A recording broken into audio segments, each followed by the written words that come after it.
Baal era el dios cananeo de la tormenta, la lluvia y la fertilidad.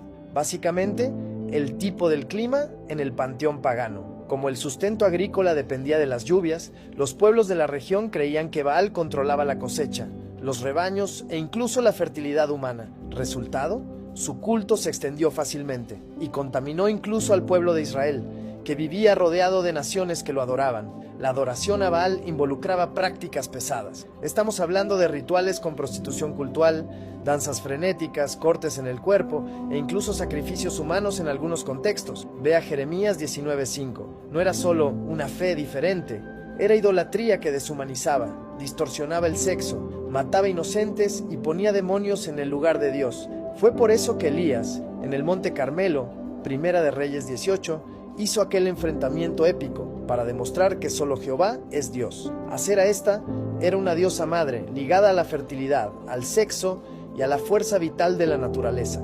Era considerada esposa de él, un dios anciano creador del mundo y de los demás seres vivos. Su culto se realizaba debajo de árboles, con postes sagrados que el pueblo erigía en los montes altos, bosques y colinas. Visual bonito, tal vez, pero lo que sucedía allí era mucho más oscuro de lo que parece. Los rituales de adoración a Acera involucraban inmoralidad sexual, prostitución cultural y prácticas religiosas cargadas de sensualidad.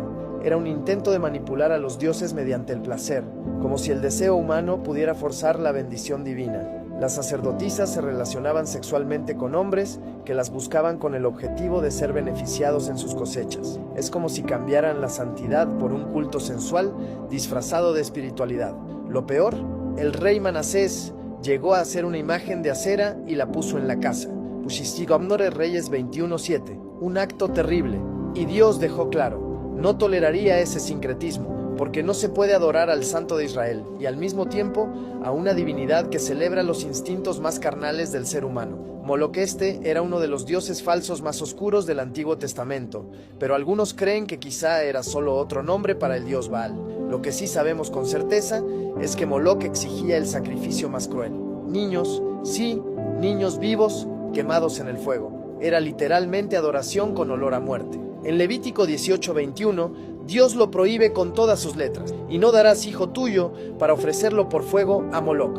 Y en Jeremías 7:31, él dice que este tipo de práctica nunca lo mandé, ni subió en mi corazón. La imagen más conocida de Moloc era una estatua de metal, con los brazos extendidos y un horno encendido dentro.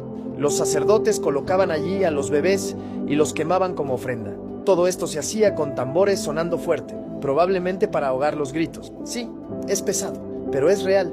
Y lo más aterrador, hubo un tiempo en que hasta el pueblo de Dios en Jerusalén cayó en esta locura. Segundo Reyes 23:10. Incluso el rey Acaz sacrificó a su propio hijo a este dios. 2 Reyes 21:6.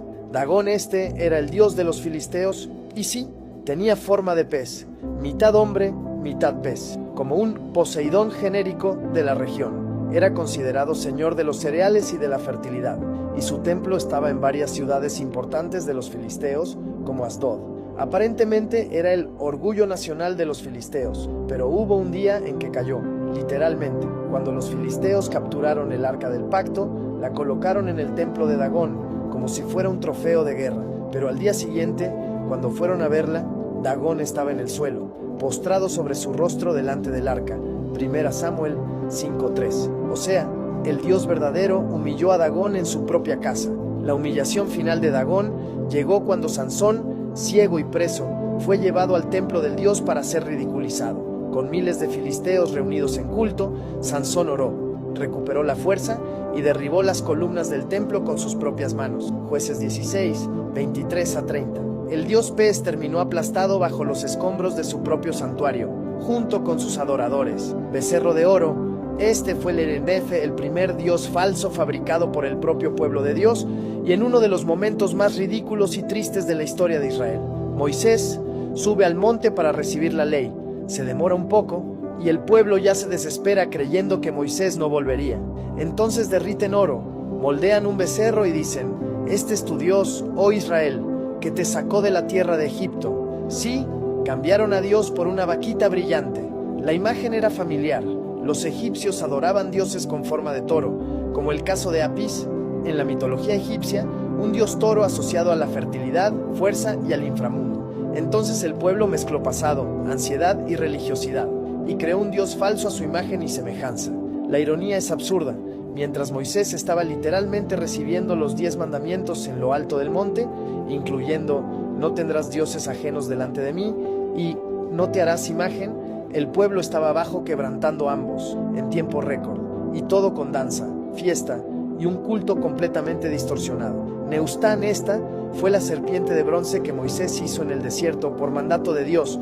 El pueblo estaba siendo atacado por serpientes venenosas como juicio por sus pecados, y Dios mandó a Moisés hacer esta imagen. Quien la miraba con fe era sanado, un símbolo poderoso de salvación, y que, siglos después, Jesús usaría para señalarse a sí mismo, pero lo que debía ser un símbolo se convirtió en ídolo. El pueblo guardó la serpiente por generaciones, y en vez de ver al Dios que salvó, comenzaron a quemar incienso a la propia serpiente de bronce.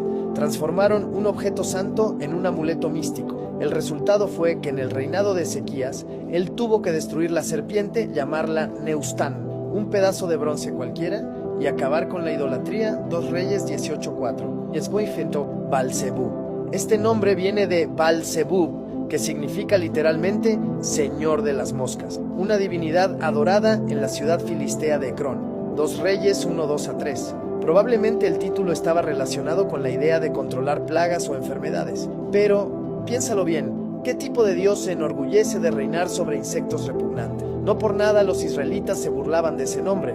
Cambiaron el sufijo para transformar Baal-zebul, Señor exaltado, en Baal-zebub, algo como Baal, el podrido. Con el tiempo, el nombre Belcebú fue evolucionando y pasó a ser asociado con el propio jefe de los demonios. En el Nuevo Testamento, los fariseos acusan a Jesús de expulsar demonios por Belcebú, príncipe de los demonios. Mateo 12:24.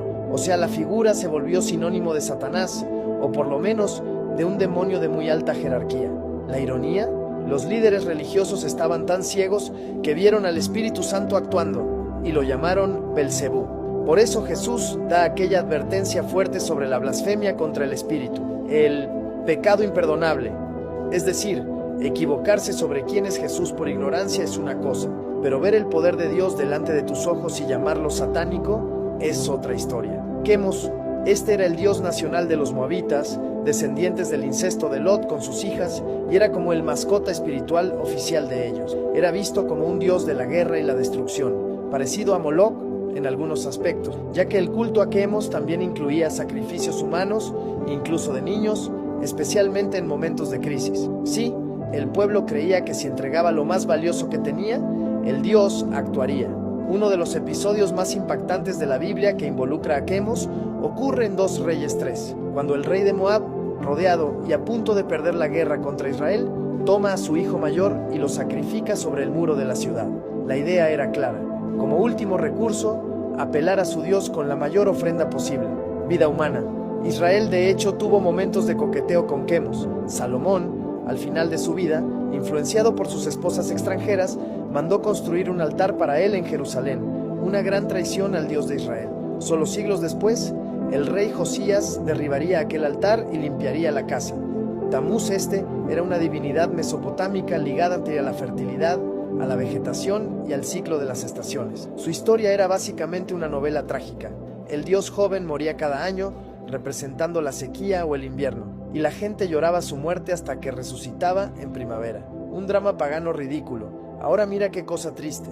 En Ezequiel 8:14, Dios muestra una visión en la que mujeres de Israel están llorando por Tamuz a la puerta del templo. Sí, en el templo del Señor. En vez de lamentar sus pecados, estaban allí derramándose por un Dios falso, que representaba un ciclo natural, no salvación. Era emoción sin arrepentimiento, idolatría con apariencia de espiritualidad. La adoración a Tamuz parece inofensiva a primera vista. Solo unas lágrimas y rituales de luto, ¿verdad? Pero en el fondo era adoración a la naturaleza, a la muerte, al ciclo de la vida, todo en lugar de confiar en el Dios vivo que reina soberano sobre todo eso. Reina de los cielos. La llamada Reina de los cielos aparece en Jeremías 7:44, y Dios deja muy claro, Él detesta ese culto. Era una divinidad adorada especialmente en Mesopotamia y luego en Canaán, probablemente una versión de Ishtar en Babilonia, Astarot o Inanna. Esta diosa era el paquete completo de la idolatría, madre de todos, señora del cielo, del sexo, de la fertilidad, del amor y de la guerra. Todo al mismo tiempo, el pueblo hacía tortas para ella, quemaba incienso, celebraba rituales en familia e incluso decían que cuando lo hacían todo iba bien y cuando dejaban de hacerlo venían los problemas. En sus propias palabras, entonces comíamos bien, éramos felices y no veíamos mal alguno. Este culto era liderado principalmente por las mujeres, pero los hombres lo sabían y lo aprobaban. Era algo familiar, organizado, completamente centrado en una espiritualidad falsa, basada en sentimientos, naturaleza y protección materna, pero que quitaba la gloria de Dios. Mamón no es exactamente un dios con templo y estatua, lo cual lo hace diferente de todos los demás, pero aún hoy tiene muchos adoradores, quizá más que nunca. En Mateo 6:24 Jesús explica: no podéis servir a Dios y a las riquezas. O sea, el dinero o la riqueza puede convertirse en un señor, un rival directo de Dios. Y no es solo cuestión de tener dinero, es cuando el dinero te domina, cuando tus decisiones, prioridades e incluso tu fe giran en torno a la plata, al confort y a la seguridad financiera. Mamón es engañoso porque promete exactamente lo que mucha gente quiere: control, poder, independencia. Te hace creer que estás en el mando, pero en realidad te esclaviza, te da el mundo y te quita el alma. Por eso Jesús llama a eso un señor, porque si vives para eso, eso es lo que te gobierna. En la práctica, adorar a Mamón es poner el dinero en el centro, y eso puede pasar incluso dentro de la iglesia, cuando la adoración se vuelve un medio para alcanzar prosperidad, cuando el décimo es tratado como inversión, cuando ser bendecido se convierte en sinónimo de hacerse rico. Ahí ya está. Mamón entró al culto y se sentó en el trono. Bel era uno de los títulos de Marduk, el dios principal de Babilonia. Era como el jefe supremo de los dioses babilónicos, señor del cielo, del orden y de la civilización. En la mitología, él derrota al caos, personificado en la diosa Tiamat, y se convierte en el regente del universo. Para los babilonios, él era el orgulloso símbolo de poder, cultura y éxito imperial. Pero cuando Dios habla sobre Bel en las Escrituras, el tono es muy diferente. En Isaías, por ejemplo, está escrito: Bel se postró, Nebo se abatió, sus imágenes fueron puestas sobre bestias y sobre animales. Es decir, cuando Babilonia cae, aquel Dios poderoso se convierte en un peso muerto, literalmente.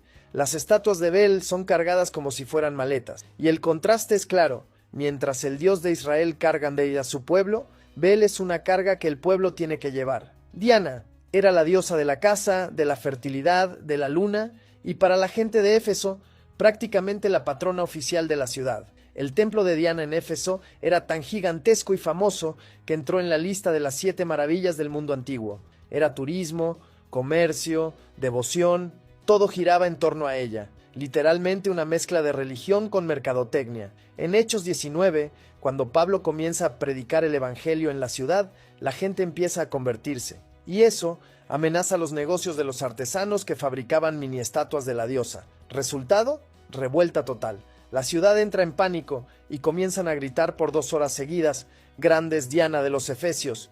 Es como una barra brava religiosa enloquecida porque el evangelio estaba afectando su bolsillo. La devoción a Diana estaba llena de sensualidad y misticismo. Su culto involucraba sacerdotisas, algunas con papel sexual, prácticas ocultas y una idolatría fuertemente conectada con la naturaleza y la fertilidad. El templo era un símbolo de orgullo cultural, pero detrás de eso había una profunda ceguera espiritual.